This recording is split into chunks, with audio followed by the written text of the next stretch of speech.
Donald Trump began his presidential campaign in 2024 in the most disgusting way possible. Watch this, and then hang on, because we'll count down the top 5 reasons this will go down as the worst thing he's done in years. It's especially true because of the indictment. He knew the whole time this indictment was coming, and that's why he chose to get up and put on the show that he put on. That's going to make the whole clip you're about to see just nauseating. Ladies and gentlemen, please rise and place your hand over your heart for the #1 song on iTunes, Amazon, and the Billboard charts, Justice for All, featuring President Donald J. Trump and the J6 Choir.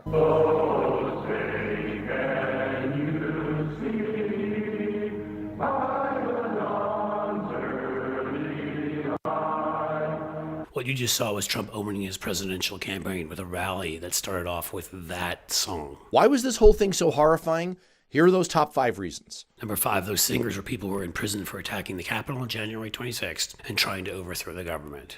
Trump is actually celebrating this coup. Number 4, Trump held this rally in Waco, Texas. That was a very intentional choice, alluding back to the 1993 incident in which federal agents tried to serve a search warrant on a cult that had stockpiled firearms and explosives, and the resulting firefight and siege resulted in the deaths of 4 federal agents and 82 cult members, 28 of whom were children.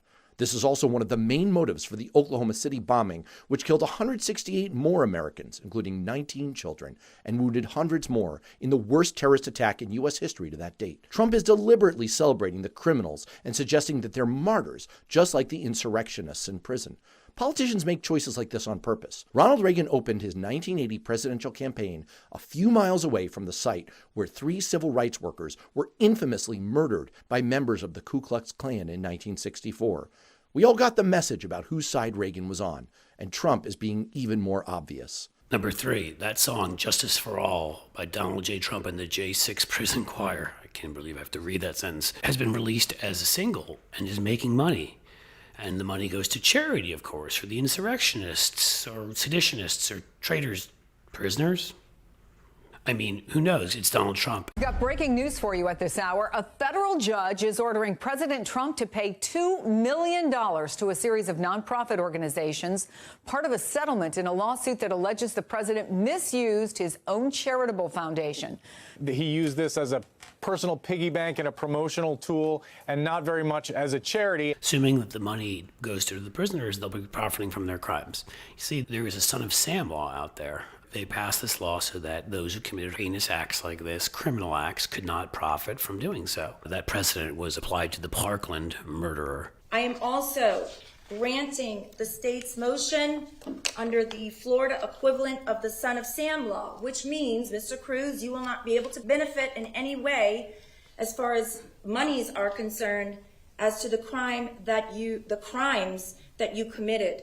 And of course, Trump's making money off it too, right? Trump steaks, Trump ties, Trump water. He's selling T-shirts at Waco. Number 2, more than 140 police officers were injured while defending the Capitol on January 6th.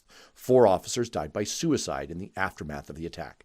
Officer Caroline Edwards described it like this: "I couldn't believe my eyes. There were officers on the ground. They were bleeding. They were throwing up. I saw friends with blood all over their faces. I was slipping in people's blood. I was catching people as they fell. It was carnage. It was chaos."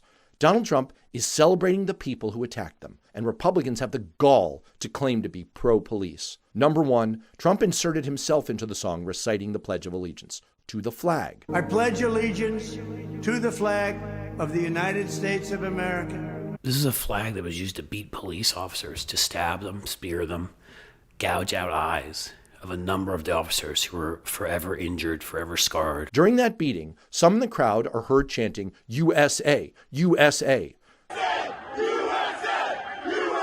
The same chant that Trump inserted into the end of the song, sung by the very same attackers.